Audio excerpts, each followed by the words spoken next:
ваннага кірсем, стенадан тараққан шаба. Ничек алай була инде хәзерге заманда? Шаптык ЖОга. Радик Фәрхуллин Казанның Голубятников урамындагы йортта 30 ел яши. Күптән түгел юыну бүлмәсендә тараканга тап булгач аптырашта калдым ди. Аның сүзләренә караганда, быел күп фатирлы йорт подъездын берничә тапкыр гына җыештырганнар.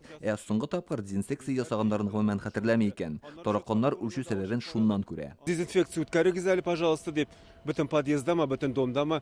Безгә әйттеләр, что хәзер ул услуга за счет менә фатир хуҗасы өчен диделәр дә инде, и шуңа күрә. Аннары счет фактураны да ачып карадым. Теге дезинфекция бар микән, юк, ул строкада юк, менә кварталларда.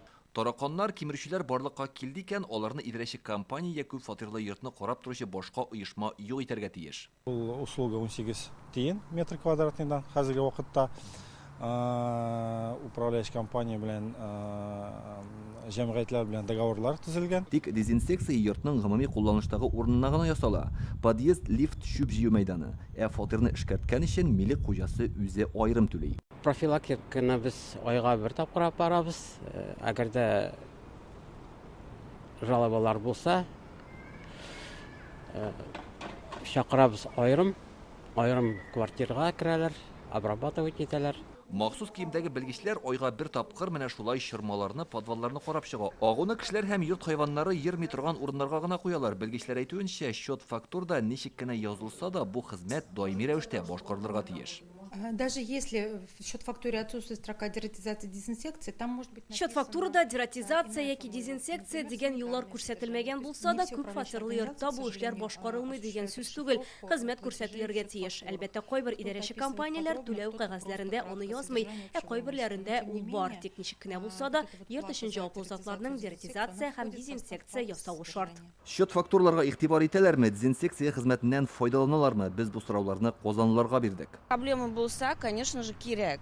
Ул проблеманы решать надо. У нас были тараканы, значит... Безнең йортта тараканнар барлыкка килгән иде. Идарәче компанияга мөрәҗәгать иттек, эшкәрттеләр. Хәзер тәртип.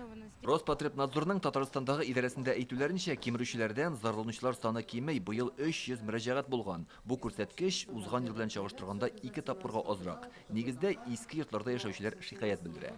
Это как раз опять-таки захламление подвалов, подтопление. Кайбер йортларда тәртипсезлек хөкем сөрә, кимерүчеләр шуңа үрчи, подвалларга кирәкмәгән әйберләр тутырып куялар. Язынында кар сулары тула, дым дигән сүз, һәм шунда тараканнар, күселәр барлыкка килә. Киләсе елдан биналарны кимерүчеләр һәм тараканнардан эшкәртүче фирмаларга таләпләр катгыйланачак дип белгечләр. Март аеннан килешү төзеп эшләргә теләүче компанияләрнең лицензиясе булырга тиеш. Илдар Сафиуллин, Гадел Миндубаев, Алмаз Җеттинов, Игорь Романов, Яңа Гасыр каналы.